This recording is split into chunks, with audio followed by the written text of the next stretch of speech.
Yeah, Kevin Kerl. I'm the CEO over at SelectOne Search. We are a local Buffalo recruiting firm specializing in professional leadership placement. We've been around for about 15 years now.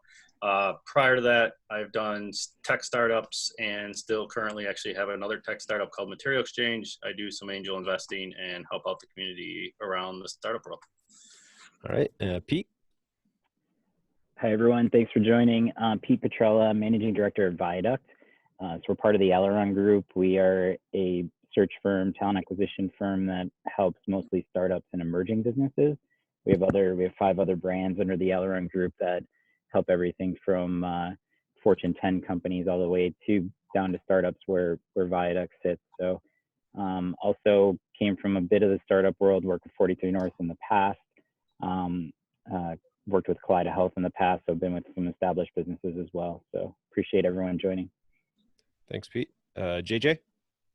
Yeah, thanks. So JJ Damin, founder at Mission Bay Talent. It's a technical recruiting firm.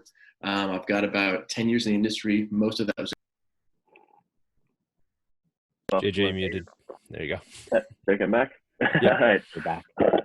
10 years of recruiting experience, mostly in the Bay Area. I'm a Buffalo native and moved back a few years ago. Work mostly with startups, early stage ventures, seed round, and Series A, building their founding and engineering team. Thanks, JJ. Jen? Hi, everyone. My name is Jen. I'm the Director of Talent Strategy for 43 North. So I help all of the startups when they move to Buffalo hire and onboard new people to their teams. I've been in recruiting and talent acquisition and HR for probably over 15 years, working in Buffalo, but also recruiting nationally in cities like New York City and Los Angeles, and a little global. So happy to be here. Thanks, Jen. And last but not least, Kerry. You're muted, Kerry.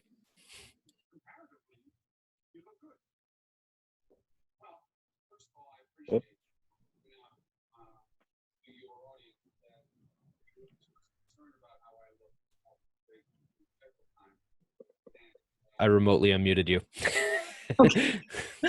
Okay, perfect. All right, let me come back here. Okay, great. So my name is Kerry.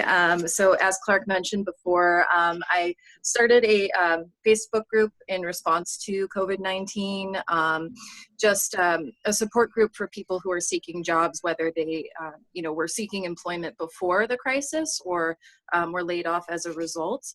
And so I'm also involved in the Buffalo Mutual Aid Group and have been facilitating connections between community members and service providers and things like that.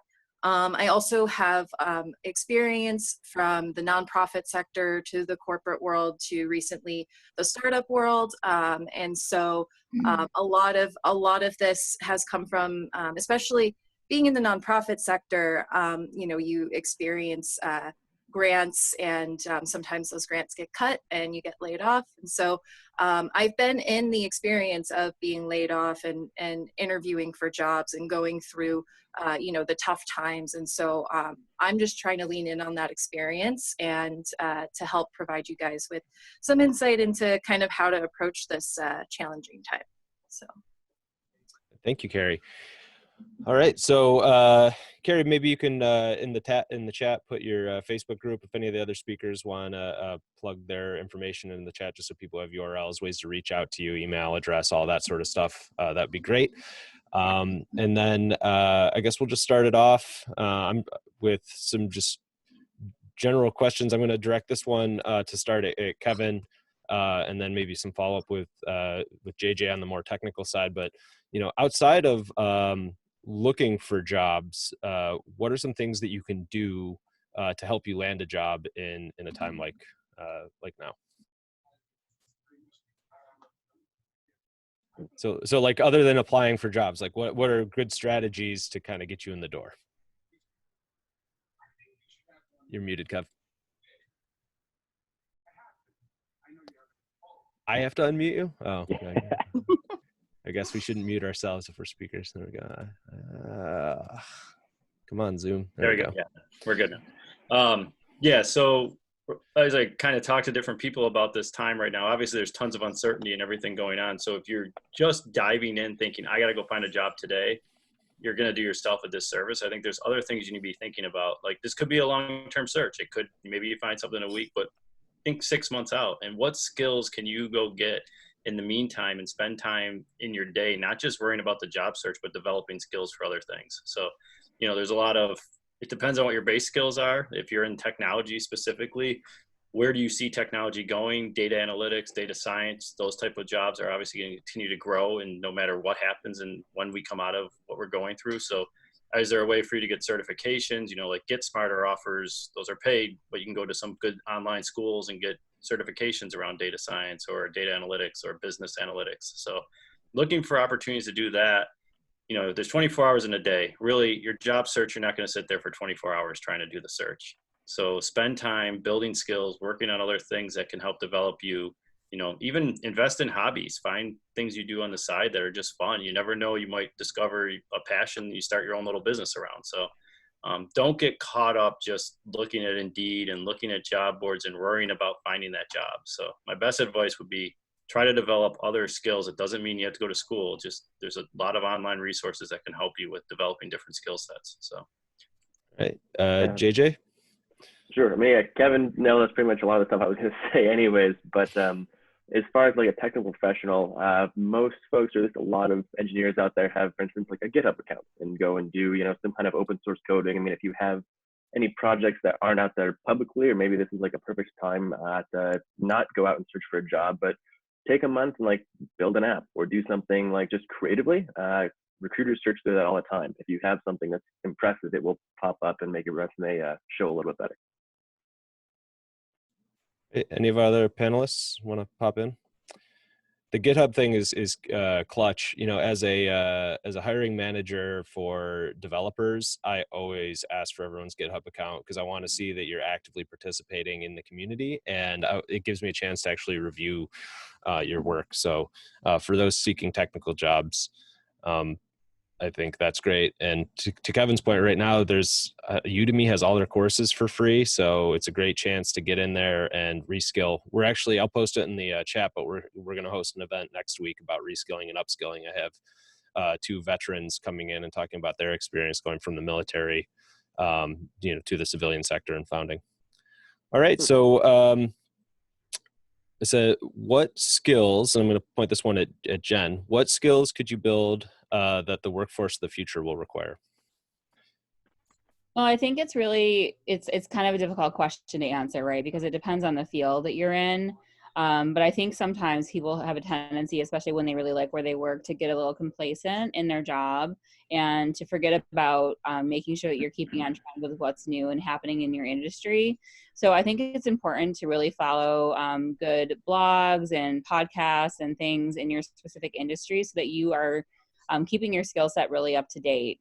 I think, you know, technically we all need to keep up with changes that are happening there. That's really important. I think there's been a lot of shockwaves as everyone's tried to work remote. Some funny stories coming out of it, but, you know, just making sure that you're staying relevant and staying kind of retaining yourself as a thought leader and someone that's on the forefront of your industry will be really important. I know that's not super specific, but I think if you dig down into your field and do some research on the internet, you can really find things to look at that will help you learn and develop.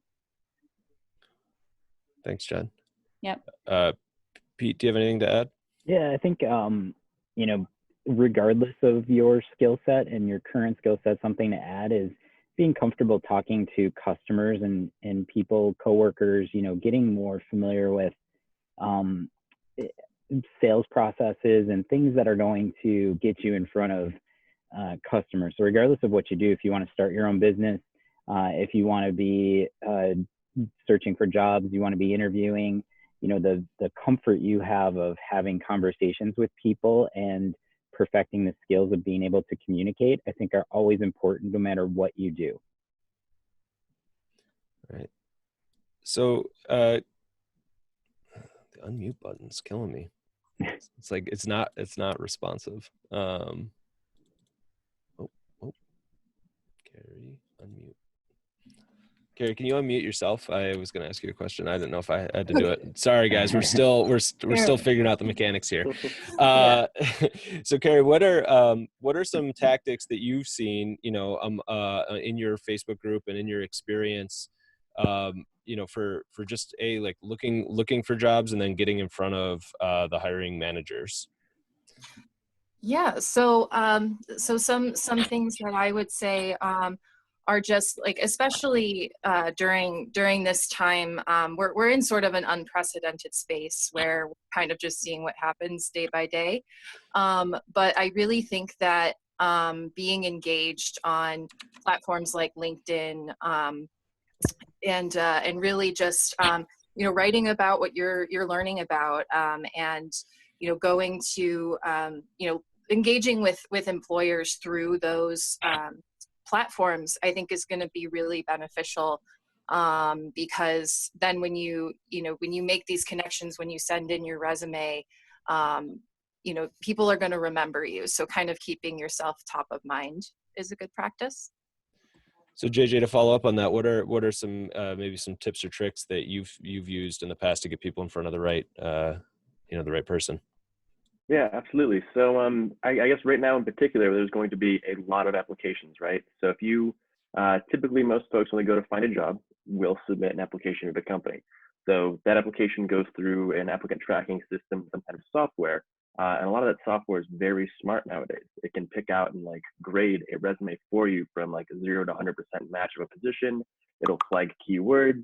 So as a job seeker, it's really important if you're going to apply for something like, say you're a business analyst or, an engineer, go on LinkedIn, look at, or Indeed, and look at 5 or 10 maybe business analyst positions or positions of whatever it is you're searching for, and take note of the qualifications and words that pop up over and over again, and incorporate those into your resume somehow. Don't just like smatter a bunch of words in your resume, like put them in there with context.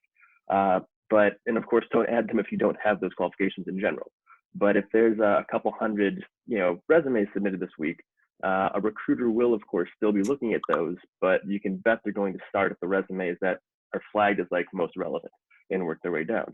So it's a nice way to kind of get to the forefront of all the applicants.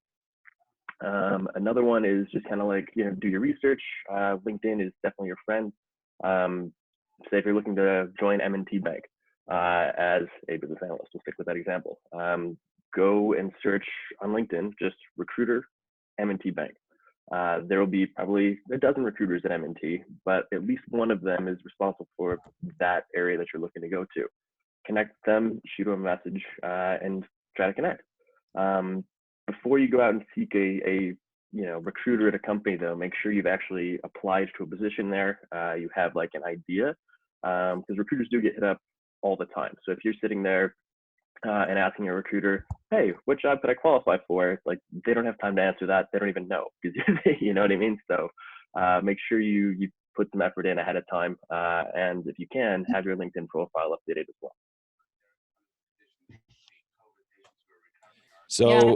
Oh, sorry, good, Jen, go ahead. I would piggyback on that. I can give you an example of an in-mail that I would respond to and one that I wouldn't respond to. So I get a lot of in-mails that say, hi, Jen, I'm really interested in 43 North. I think it's a great company. Do you have any jobs that fit my skill set? Now, I don't have time as a recruiter to figure out what jobs match your resume, right? That's your job. You need to figure out if there's a job opening that I have that you fit.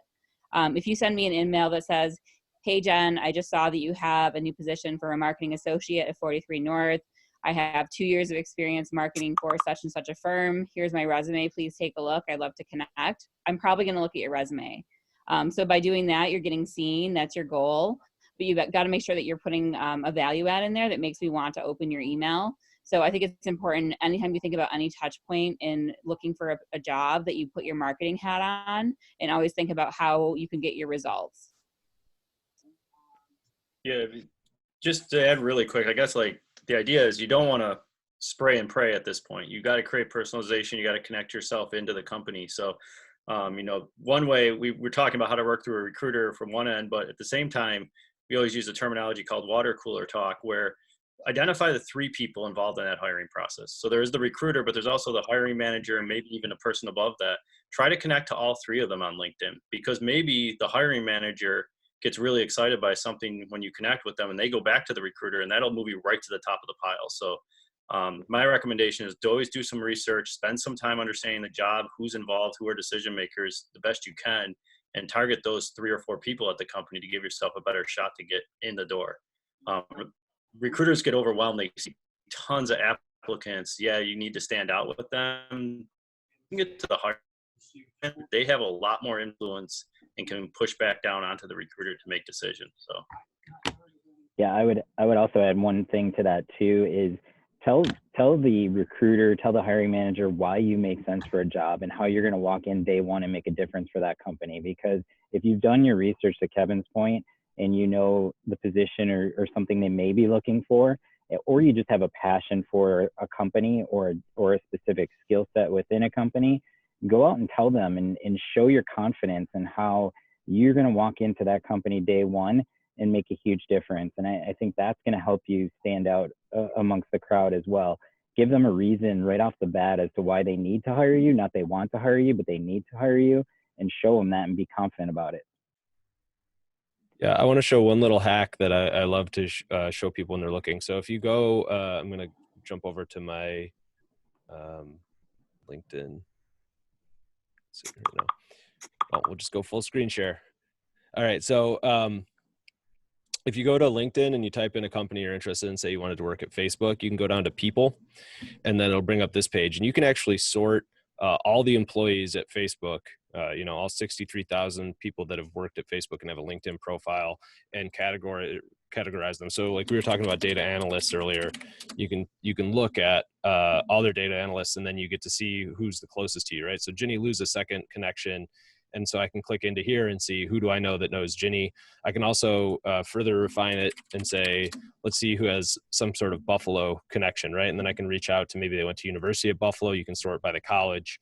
And these are all things that allow you to make warmer introductions to people inside the organization. So, one of the things that I encourage people to do right now is like realize you're in a global marketplace for talent, especially since the chance that things go back from pure virtualization, like virtual working is going to be more and more of a thing. So anyways, I just recommend, using those tools and look at the broader marketplace as opposed to just Buffalo. Not that you can't find jobs here, but realize that, there's plenty of companies around the world that are willing to hire people remotely at this point. All right. And Clark, I'll personally share one thing too, is my last 3 jobs that I've had were never posted and didn't exist prior to me reaching out to people that I knew to network with those individuals about jobs. So that's one thing as well. You may not know what you don't know inside a company where they're looking for someone with your exact skill set and there's no job posted anywhere. And they're just networking or they're just looking in general, and timing is everything. So you may hit the right time and actually, reach out to somebody at the exact time they're looking for someone just like you and never know that. So don't hesitate. Yep. Agreed. All right. So, I guess one of the things that's come out, right, is this CARES Act. And there's incentives for employers to retain employees or to rehire those that maybe they let go, since the coronavirus epidemic started. Kevin, can you talk to, the impacts that you're seeing from that, and, how maybe people can benefit from it? Yeah, I mean, from a business owner standpoint, obviously spent almost all week in that application process, understanding all the different aspects of it. So it's pretty overwhelming at times, but I think finally we're getting some more clarity in the lenders from the banks. But I think that the takeaway there is that companies are going to, we hear the 6.6 million this morning for layoffs, but companies now need to get back up to that headcount in the next 8 weeks by June 30th. So what you're going to see, I believe, as cash comes in, people are going to hire back or they're going to hire up. So, this could be an opportunity for companies, to look for different talent, different positions. They just need to get that headcount back up. It doesn't have to be the exact same jobs. And as part of that, they could also be identifying different people that enter and join the organization through this process that, maybe they laid off 30% of their staff, but they need to ramp that back up, but it could be a totally different role. So I think you're going to see a lot of hiring actually in the next couple of weeks here as people try to ramp that back into the organization. So this is a good opportunity for people who may be looking to make a career change, make an organizational change. Don't feel like you just have to go back to the company you're at because, you know, they're hiring back. Have that opportunity that you can maybe look for other opportunities to improve your career at this point and take that next step forward. So the biggest takeaway is just there's going to be money for companies. They have to invest in having employees on staff for the next 8 weeks minimum. And through that, they're going to be doing a lot of hiring. So just because so many got laid off or furloughed in the last, 2.5 weeks here. So. Any follow-on comments from the panel? Okay. Just in the chat right now, Nikhil says that he is a former Techstars founder who's looking for new opportunities, and he's based out of India. So any, again, the global thought process to the, the job market and any of these strategies. So just for our panelists, if you have any, feel free to widen the discussion. All right. So, what do we see? Obviously, like the duration of this epidemic is unknown. So like people who are still in roles, what's your advice to them? People, who aren't, like, what do you think the impacts of the uncertainty are on the job market for the next 6 months? We'll just start there. Raise your hand if you want to speak. I could throw out a little bit. My thought is it's just uncertain. Like, yeah. I tell everyone, we're not going to be able to give factual information right now because we've never been through this. I know some people try to compare the Spanish flu or the 9/11 little crisis or the 08-09 crisis, but this is like nothing that is comparable at this point. And that's why you saw this huge jump in unemployment. Like it's never happened before. I think there's just a ton of uncertainty, and all we can do is, be empathetic, try to help people where we can help them and understand that. I know there's some companies, and I know Jen, you're at the forefront of this, and Pete, locally helping companies who are ramping up. They've been able to take advantage of the situation currently. So, continue to look for those opportunities where they exist and help. But at the same time, there's still a lot of people going through tough times, and you probably get asked daily, like, what's the forecast? There is no answer to that right now. We don't know. We're going to, it's day by day, help everyone out the best we can, and see where those opportunities come. At some point, there is another end of this rainbow, and we'll be on it, and things will go back the right way. And that's where you have to be prepared to, position yourself for jobs and opportunities. So I don't know, Peter, Jen, if you especially want to add to that, because I know you guys have been at the forefront of some local hiring going on. And Kerry, yeah, I'm happy to jump in here too. I think it is day by day, and I think everybody's going through it. It's not unique to anyone. So networking is super important. Joining webinars and chats like this, gaining as much information as you can possibly know is super important. Knowing what the nuances of what companies need to do. For them to have to retain staff or hire staff or keep headcount, that's good information. That's something you can use to your advantage during a job search. So use the information you're getting from everyone. So it's unique to everybody, and nobody's in it alone. There's plenty of networking opportunities and opportunities to engage with people who may know something that you don't. So continue to just network together. We do that. I reach out to Kevin and Jen, all the time and talk to them about different things. Clark and I had a conversation last week. I just getting a pulse from people, I think is super important at this point in time. So, yeah, Kerry? Oh, sorry, Jen. Sorry. That's okay. Kerry, did you want to jump in? I gotta unmute you. Oh my gosh, Kerry. I think you have to unmute you because you muted yourself. Oh, unmute. There you go. Okay. I think I'm good now. Okay. Thanks for bearing with me there. I did just want to sort of piggyback off of what Kevin was saying earlier, just about, this period of time that we're in is so uncertain.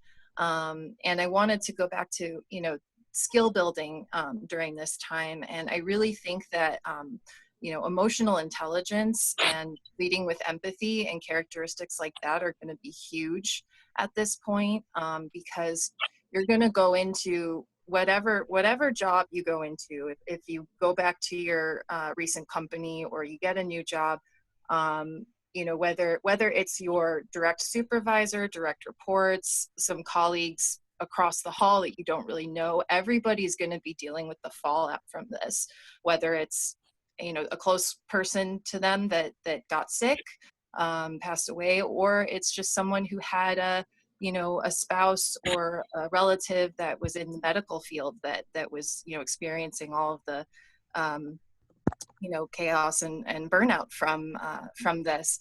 And so I think it's going to be important to really build those skills in being able to present constructive criticism to folks who, you know, who are still rebuilding after this. And so so yeah, I just wanted to kind of throw that in there as sort of a method to get yourself ready for this. Thanks, Kerry. Jen? Yeah, and I mean, I'm kind of looking at this as positively as possible. I mean, I know this is a really tough time for a lot of people, but I think there's going to be a lot of businesses. I think when we start to come on into the upswing on this, it's going to happen slowly, like it's happening now as we get to the apex. So I think companies are going to have time to really think about their strategy. But I think by the time we're really in like full green light mode, most companies are going to be really anxious to bring their businesses back. So I think that's going to result in kind of a surge in hiring, I'm hoping. So I'm predicting that I'm going to be completely crazy busy when this is all over. So that I think that's really good news for all of you out there that are going to be looking. And I think, like everyone said, preparedness now is the most important thing. And another thing that you can do, you know, obviously it's tough to look at job boards right now because of not having a ton of availability out there, but I would encourage you just to look at job titles, even just nationwide, that you're interested in, and just read job descriptions, and it will just give you more info as into what positions are right for you and what aren't. So even if they're not viable to apply for right now because they're not in Buffalo and you need to be here, it might just give you insight, like, oh, that might be a title I never considered. So I think reading and doing a lot of research that way, that worked on LinkedIn too, can really help just expand your horizons. I'd like to jump in as a, you know, again, as a hiring manager who's built a bunch of teams. Right now, like, just because you don't have a job, like, you're amongst friends, right? There's like 9 million other people who don't have a job. But one way that you can set yourself apart is doing kind of like what Kerry's doing, right? Like taking an initiative that's of your own that tries to support your community or build something, because then that sets you apart from other candidates, right? Like, not only did you not just kind of sit there and sulk, like you were out there creating things, building things. That was a characteristic I always looked for, especially as a founder in startups, was personal initiative and people who did the work that they were asking me to hire them to do outside of their job, right? Like people who love what they do so much that they do it at home for free. And so that was like developers, right? If you're a developer or a data analyst or any kind of technical role and you're out of work, like go master your craft, like go release stuff, go build things, build COVID response stuff. There's a ton of hackathons. I know right now 43 North is a hackathon at home that's going on. You know, winning that not only gets you cash, but it also gets you prestige when it comes to, you know, hiring and things like that. So look for those opportunities. We have a startup community Slack that many of you may know about, but in case you don't, I'll put it in the chat. And we post those activities all the time. So yeah, I just wanted to pop in with that. So how, you know, what's the best way to work collaboratively to find jobs, right? If there's so many people out of work, you know, what are ways that we can work with our friends, you know, in kind of mutual support, and does that make sense? I think that makes sense. I think it makes great sense. There's, you know, jobs that I'm a fit for that someone else isn't, you know, where you can recommend things, you can go after things together. Maybe there's a company that you and your friend are both enamored with and think is great and you'd love to work there. You know, maybe going together and show some skill set and feed off of each other for ideas on how to connect, you know. And I think there's plenty of ways to collaborate. You know, you can get friends within, you know, even the Slack channel, and different ways to say, hey, this is what I'm trying to find for my next opportunities. Anybody know anything about this? Or, you know, I'd love to work in this space, and does anyone know anything here? I think there's a lot of ways you can collaborate and find your next opportunity. Absolutely. It's not like, you know, one person wins and one loses in this kind of a thing, right? Like if you have a friend or multiple people you're collaborating with, and someone does get a job at that great company, like they're absolutely going to have your name in mind for when the position comes up, and more connections. There's no negative to this whatsoever. And the old adage, two heads are better than one. So if you do sit down and talk with a friend or a colleague or something of the sort, you can kind of brainstorm ideas. It's always better to have another person to look up to or draw ideas from. Yeah, I can say from my personal experience, I was looking for a job at the same time one of my peers was, and we were applying for all the same roles. And the truth of the matter is like culturally, you might not be a fit, right? And so there's no harm in you both going after the same role, because, you know, either the employer selects that they feel you're a better fit, or you self-select out that wasn't the right role for you or the right company for you. So, I mean, it can get like even that close and tight with people, and it just gives you eyes and network. So just to follow on. So, okay. So, you know, there's, what is one of the biggest, or most common mistakes? We'll go around the room on this one. What's the most common mistakes you see, people who are looking for a job make? And then we'll start with Kevin. They don't personalize themselves. So when you get a resume, it looks like everyone else's resume. I think we've talked about a lot of different hints on how you can start to separate yourself. But the biggest thing I see is like, you know, people apply for jobs and they think their resume or themselves or their experience stands out. And the next thing you know, well, when we get 30 resumes, sometimes your resume doesn't stand out. And I think people don't take the time to create that personal brand around how they present themselves in companies. I think that's probably the biggest thing. And then they get frustrated, right? So you work with say you're working with a recruiting firm, you end up getting frustrated because you think they didn't help you get the job or something like that. At the end of the day, it's really your responsibility to present yourself in the best way possible to give yourself that shot at that job. So, you know, you see that a lot. Sometimes I think people you got to be a little humble. Like, this is not an easy thing going on a job hunt. It's not going to be exactly like, hey, this is the perfect job for me, I'm going to get this job. And then they give up a little bit on themselves too. I see that a lot. So I think it's just a little bit of the grittiness you got to have in yourself when you go out for a job hunt. You're trying to figure out that perfect job, but a lot of it just has to do, a lot of people don't take the time to differentiate themselves. So they just look like everything else, just with a name at the top of the resume. So. Yeah. And, you know, on a different side of the coin is, you know, be intentional with what you do apply to, right? Like, so if you're looking for, you know, just a job, don't go and apply for 10 positions with one organization. Because if you do, to a recruiter, you're going to look like someone that has no idea what they actually want. You're just kind of smattering your resume around there. If you go in and actually look at, you know, the 30 openings or 10 openings that they have at a company, pick maybe the one or two at most that you're most qualified for, most interested in, and then put an application in with heavily personalized details as to why you want that job and that fit. Pete, do you have anything to add? Yeah, and I would also say a lot of people don't take job hunting seriously enough.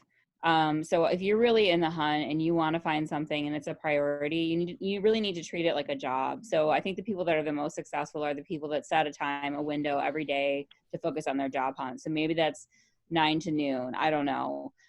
Because when job postings go up, usually the people that apply first are going to get looked at.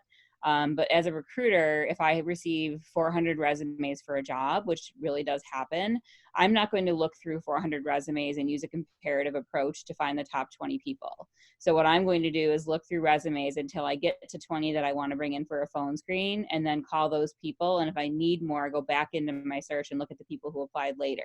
So you really do get an advantage if you're one of the first to apply, I think, in most situations. And to be kind of one of the first, you've got to be looking at the job boards every day. You know, and really focusing on applying to companies that you think are a fit very, very fast. Don't take a long time to do it, and that'll give you a better shot. And I think what Kevin said was really, really valid. You know, targeting your resume, don't put everything on the kitchen sink in there. If you make it difficult for me to figure out why you're a fit for my job, you're probably not going to get a call. I'm probably going to take a minute to look at your resume, and if I don't see something that draws me in and says, hey, this person looks like a fit, I'm going to move on to the next. So you need to make it very clear how you fit that role in your resume. And I think the best people that have the most interviews maybe have 20 versions of their resumes that they've created specific to companies and jobs, instead of sending out 100 of the same one. Yeah, I would add on what Jen said and say, you know, put yourself, one of the biggest mistakes people make is they don't put themselves in the hiring manager's shoes. This is a sales tactic that I've used in the past, and I think it relates really well to trying to find a job. Also, why would the person hire you? Put yourself in their shoes. You know, if you're applying to a job and you can't really justify, yeah, I'm the perfect fit for this job and here's why, then you're not going to get the job. You know, it's kind of that simple. You need to really put yourself into the shoes of the person that's going to hire you. And why would, if you were in their spot, would you hire yourself? Would you be the person that they would want for that job? Do you make perfect sense? And if you have trouble or struggle answering that, then it's probably not the right fit for you.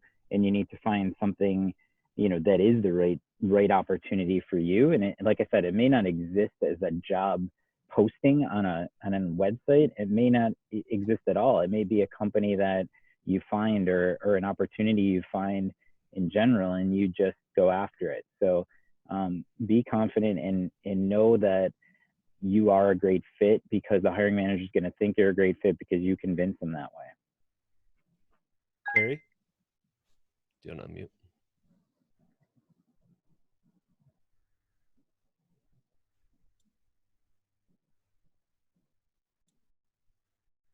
There we go. Okay, so what I was going to add was I really appreciate what Jen said about you know, building a routine around your job hunt.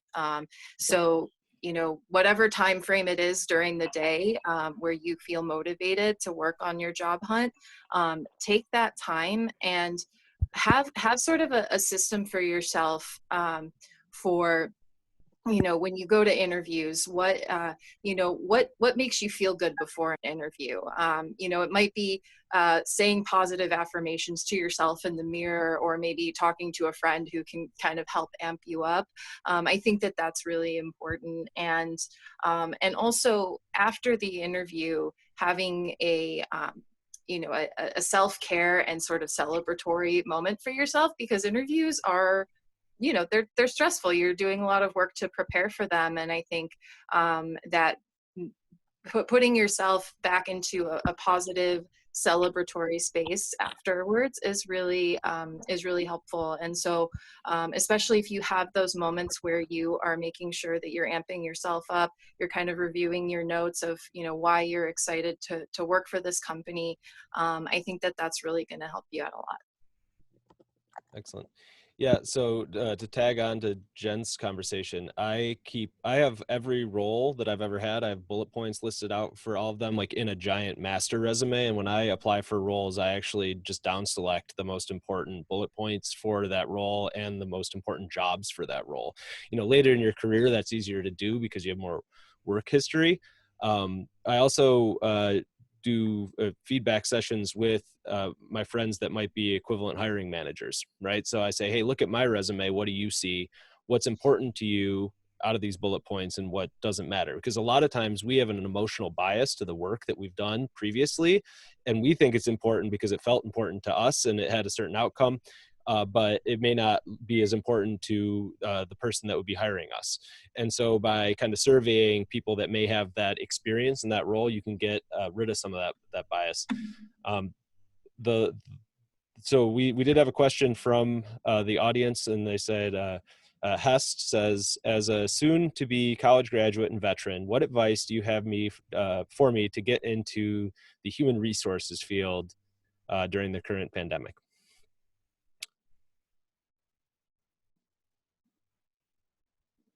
I'll go, I guess. So I think it's the same as really getting into any field entry level. You need to be really open-minded. And I think if you are getting into a company, especially, you can even get into a company in like an administrative role or an office manager role, and those roles oftentimes overlap into HR. So it can help you get your feet wet.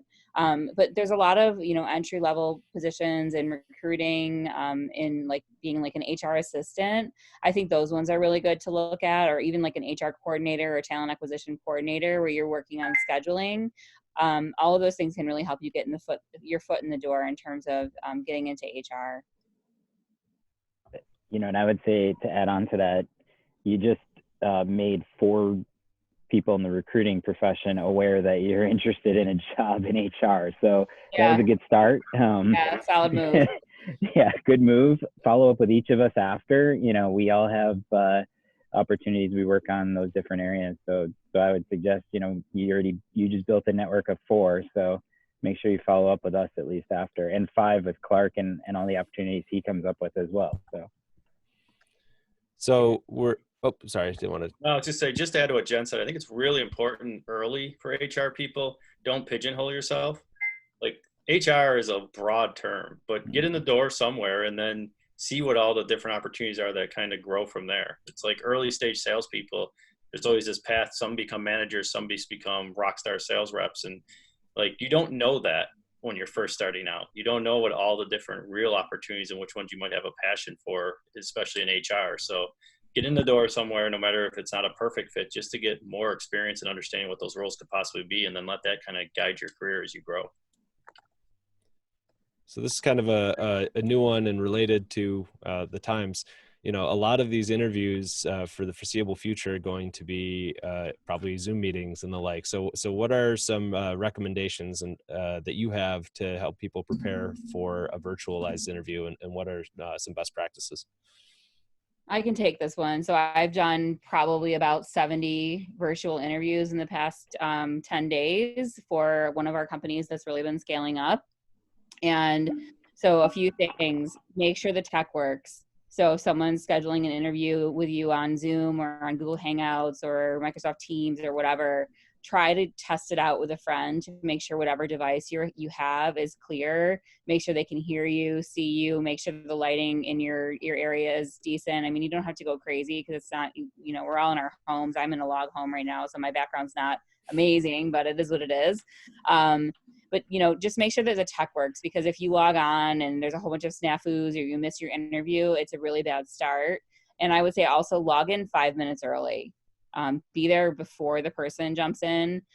Don't be late. Don't come in after, because they might just not see you and drop off. Yeah, I mean, I think the only other thing I'd add is I don't believe this is just the start of this because of the pandemic. I think you're going to see a substantial shift in all interviewing over the next, it's all going to go to this style. Yeah. This is much more efficient for people and companies long-term to be able to interview and do this. And now that it's kind of been forced on them, I think they're going to realize this is the future of how we're going to continue to interview everywhere. So definitely get used to it, get comfortable with it. Make sure you clean yourself up. I mean, we were kind of all joking around about that when we hopped on this call, that we all had to clean ourselves up today. That's important. Like, yeah, you might be sitting at home, but it's still professional. So, but get used to it, because this is how the whole future is going to be for interviewing. So I have a couple technical tips for folks. I'll post some links in the chat, but, you know, get a good microphone and get a light. You know, I use a ring light, and then I have a virtual background behind me, you know, and I think, you know, not to call out any of our presenters, but like, you can see a little bit difference in the production value of just what picks up. And I probably don't even have as nice of a camera because I have a really old webcam, but so taking just those to a little bit of education to learn about what can, you know, improve your production value.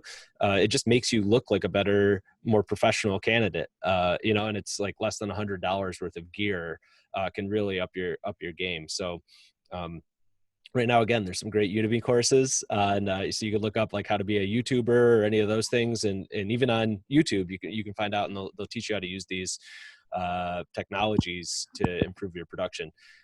Because I can tell you that one of the most important things that I find being on the other side of the table as a hiring manager is just, it's not only people's appearance, but it's just the way that you feel like you relate to them, right? And so one little tip that I have is I was noticing it myself throughout this, is like you kind of get that resting bitch face if you're paying attention sometimes. So like practicing holding like a little bit of a half smile when you're listening is really important, because it just makes you look happier and more approachable. So that's something that I don't know if you practice that in the mirror, you practice it on Zoom calls with your friends, but I think it does make a difference in that connection. So, because, you know, so much, I always hired for technical threshold and cultural, you know, culturally, like the objective, right? Because I can train people to be more technically capable.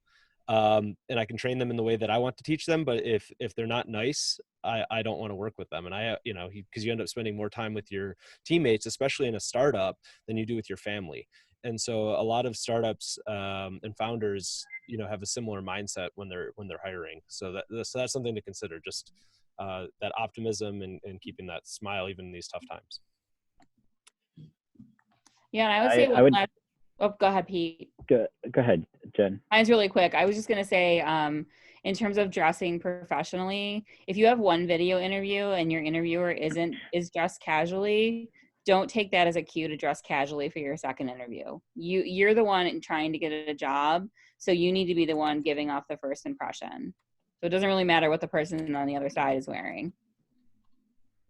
Yeah, and I would emphasize everything that's been said just now, and especially what Clark was saying, because a recruiter or a hiring manager is getting to know you in the short period of time that they have to talk to you. So every detail does matter. What's in your background, the pictures that may be on your wall, all the things that are kind of related to this interview and this video, we are all going to judge you on.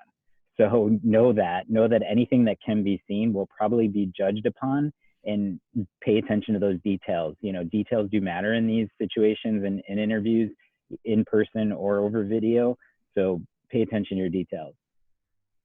Yeah, I think the one other thing I'd add, just to kind of give a little creepiness to it, but facial recognition programs now exist. So before, when you're doing a face-to-face interview, you can give honest answers, but you can still kind of work your way through that. Nowadays with facial recognition programs, they can pick up on a lot of cues that a human can't. So just be yourself, be direct, give honest answers as you're doing this. You're not going to fool anyone. And if a company's using that type of, machine learning stuff, you're going to get caught pretty quick, and it's just going to kick you out. And they probably use scoring the same way as resume scorings now. So just be aware of what's out there, and you're not going to beat the system. So just be yourself, be authentic. I think that's really important on these type of interviews.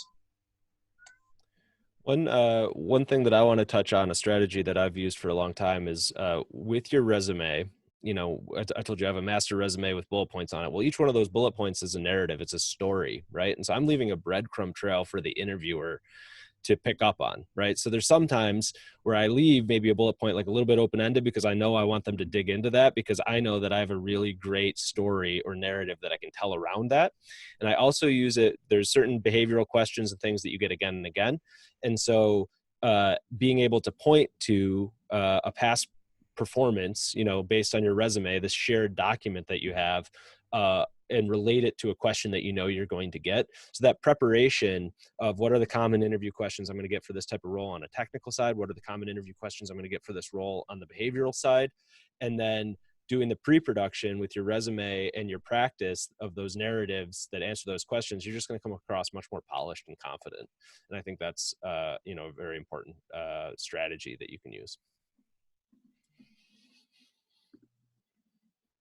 Kate asks, can you clarify how facial recognition software factors in? So I think what you were talking about, Kevin, is we have these micro movements in our face, depending on what we're doing, right? So if you're maybe exaggerating, fibbing, you're unhappy about something, whatever, all of those little movements in your face can be recognized by machine learning algorithms at this point. So. Yep, that's exactly it. I know AWS has a plugin. You can't use it directly for hiring practices because there's some bias still in it, but you can use it as a data point. And I don't know how many companies are, but there's no doubt that there are companies out there who probably use this as they record your interviews. So we have about 10 minutes left. Any questions from the audience? We've got about 30 people out there, so we should have at least 28 questions. Let's see. So as hiring managers and recruiters, how are you determining who would be a good fit for the remote aspect of the position specifically? Hiring someone remotely involves that whole other layer of trust. Are there any do's or don'ts for applicants? I've hired remote people for my organizations, both in our recruiting organization and software development companies. And it is a hard thing to determine just through a couple interviews if a person can work remotely. you know, you got to be a lot more independent. You got to have really well organized. I think those are skills you look for, and you ask questions around how well organized is this person, because you're controlling your life a lot more. It's not like you get to go to an office and someone's there to kind of direct you. You're much more self-directed, more of an entrepreneurial spirited type person, usually succeeds in those type of roles. So you'll probably get asked a lot more about those type of things. How are you organized? How do you organize your day? How do you go about this? Have you ever worked remotely? I've had people that we've interviewed who had never tried to work remote, but thought they wanted to, and we hired them. And unfortunately, it wasn't for them. And we learned quickly and they moved back on. But, you know, I think it's really important that you're able to emphasize your independent ability to work and control your own schedule. I think also, to add on that, be proactive about your accountability. You know, show how you are accountable with a job or specific jobs you've had in the past, whether they've been remote or not. You know, create goals and objectives and accountability so that you can make a hiring manager feel good about, yeah, this person is dedicated, is focused, and will, you know, deliver results. And here are the results they've delivered in the past, and here's how they're going to deliver results in the future. So I think if you can make them feel comfortable about how you're going to deliver results and accountability, whether it's check-ins or goal setting or, you know, weekly reports or things that you could be proactive for, that's going to make them feel really good about having you work remotely. Another thing is, you know, again, going back to the human factors around this, we as humans build everything on kind of body language and trust. And so one little hack again is, you know, right now, if you look at my video feed, you can see like I'm staring right at the camera as opposed to my screen, right? And so that connection with the camera lens appears as if I'm looking right into your eyes if you're looking at the screen. And so that's another way that when you're answering, you should always be looking at the camera as opposed to your screen, because it makes you seem more genuine in your response, which correlates to trustworthiness in most people's minds. So that's another skill that you can be practicing for these digital interviews. All right, so a question we have is reaching out for those kind of unlisted job offerings to senior leaders. You know, would you recommend LinkedIn? Would you recommend trying to find their email address? What are the openers that you use? You know, how do you show that you value their time but you're interested in their organization?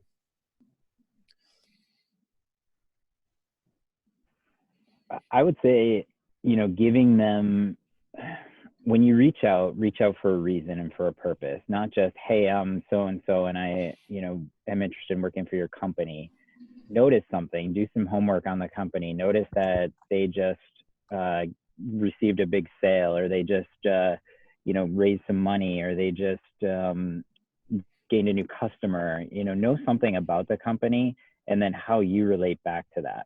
You know, hey, I know you guys just landed your largest customer, and here's how I can help you with that. Hey, I know you're a video company and everyone's working from home now, and I've perfected this, you know, the way I've worked with these companies. Just different things that make you stand out, because just reaching out isn't good enough.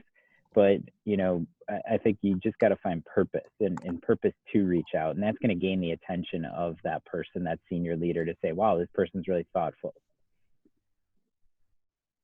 And I think to add to that, look through your connections. People love to help people out just naturally. So try to do what Clark showed before. Who am I connected to? Who might be connected to? Who might be connected to, right?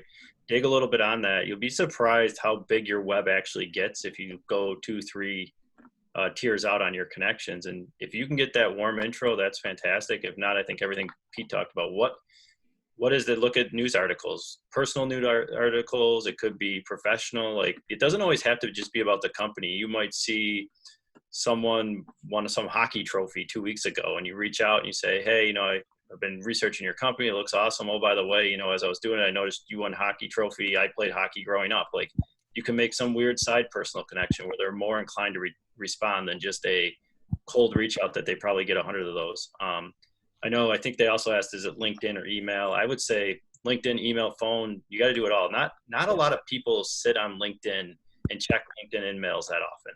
I know we look at recruiters, or we see a lot of influencers who use LinkedIn a lot lately, but you'd be surprised at the small percentage of people who are pretty much daily active users. Most are monthly or even, you know, annual before they check it. So Email definitely works better than I think LinkedIn, and then a phone call is never a bad thing. If you catch them at the right time, you can probably have a 3 or 4 minute conversation. Just make it really valuable. That's the key. Yeah, and the trick around that is like top and bottom of the hour. Like, 55 after is a good time to call, right? Maybe their meeting just wrapped. They got 5 before the next one, or you can try and hit them right at the 1 as they just walked out of their meeting and they haven't settled into their workflow yet. Because those are the most likely times people are gonna pick up. Also, mornings. Yeah. Trying in the morning before the workday really gets crazy is a good time as well. A lot of people are checking their email, or they're kind of getting organized for their day. It's a good time to reach out. For higher level executives, I always use like a scheduler for my email, and I would send it out at about 4 a.m. on Monday morning. Because when they first come into work, they open their email, you're at the top. They might have 35 emails or 100 emails, but yours will be right at the top. So use schedulers to schedule your emails. Doesn't mean you have to wake up at 5 in the morning to send the email. Just set it up that way for yourself. Yeah, most senior, well, not most, but like a good portion of senior leaders are up and at it at 4 or 5 a.m.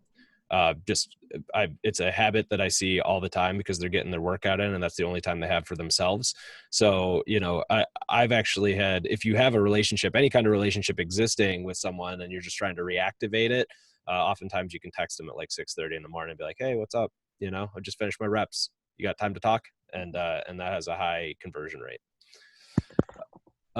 So this is one that I think is impacting some people, and we'll wrap it up after this, but a bunch of offers were rescinded, right? COVID hit, people had been in the hiring process, had gotten an offer. All of a sudden, everyone locked down and goes, oh, we got to assess the situation, pulled offers back. What are, some follow-up strategies? Do you think those might be coming back on the table, with the CARES Act stuff or whatever, what are some strategies and tactics we can do to try and reactivate that? The first things first, companies spend a lot of time, energy, money, resources to get to the point where actually extending an offer. So if you do have an offer out that got rescinded, there's a really, really good chance the offer is still going to be there or some point as soon as the hiring starts again. So don't freak out too much, especially if it's a job you really wanted. It will likely come back at some point in the next whatever timeline this is. And it can't hurt to reach out, maybe monthly or so. I mean, obviously, if an offer was rescinded, hopefully you've got some kind of feedback as to roughly when they'll touch base with you again. And mark your calendar for what they said. We'll follow up with you in a month and a half. Mark your calendar for pretty much that timeline. And if you don't hear from them by then, send them just a quick email asking, like, hey, what's going on? Still very interested in the position. Hoping that you guys are going to be hiring again soon. Keep me in mind. Very simple, and they'll probably get back to you. Yeah, I think just to add to that, especially with what's going on now with the CARES Act and everything, I think last week was chaos. Companies were just trying to figure out how to work from home and, oh my God, what's going on? And then all the information started coming out on the CARES Act. So this week's been all about planning to get that stuff ready for Friday. Next week will be, okay, we're starting to get the money on this date and we need to start to plan to hire. So maybe in 2 weeks is the time to reach out because now they've figured out their plan. They know what they're doing moving forward. So use the world's calendar, see what's going on in the world and use that to kind of help dictate when you should reach out. You can kind of figure out how companies think, at 100,000 foot view just by understanding on what they're possibly doing. Because I would look at it that way and think in 2 weeks, you're going to start to see companies starting to think about, okay, we got the money, we need to start hiring again. And that's the perfect time to reach out. And JJ makes a great point. If you got an offer already, that company's already gone through all that. They're not going to waste their time interviewing a bunch of people. They're going to, if they're making an offer to someone for that role, it's going to be right back to that same person. Yeah, all you could do is ruin it at that point. So you got to be a little bit patient and understand that, work with them and just, you got there. So you've already built a connection, a rapport. You got them to the point of an offer. Just work with them. And to Kevin's point, keep on the world calendar and follow up appropriately and just don't freak out, be patient with it. Yeah, and I think that's a really important thing to realize too, is that the hiring manager, that team, like they probably didn't make the call, right? It probably came down from senior executives, hey, hiring freeze, we're rolling everything back. And they had to go through, the hiring manager probably had to go through the very awkward conversation with you that your offer is no longer valid, right? And that was painful for them. So remembering the humanity on both sides, like it wasn't malicious, it was just that they were just doing their job, and even the executives that made that call were just trying to support the rest of their team. So instead of being emotionally hurt, but that, you know, the relationship with that company or with that leadership team, you should think of it as, oh, they were trying to protect the people that are employees of them. And so this might be a good company to go for, right? Like there's a different vantage point if you take out your emotional bias from it. So, all right, well, I'd like to thank all of our speakers and everyone who joined us. This will be recorded, or it is recorded, and I'll be posting it. So if you want to share it, feel free to. I'll send it out. I'll send the link out to all the attendees. Thank you, everyone, and good luck in your job hunts. Thanks, everyone. All right. Appreciate it. Thanks, everyone. Bye. Thank you. Bye.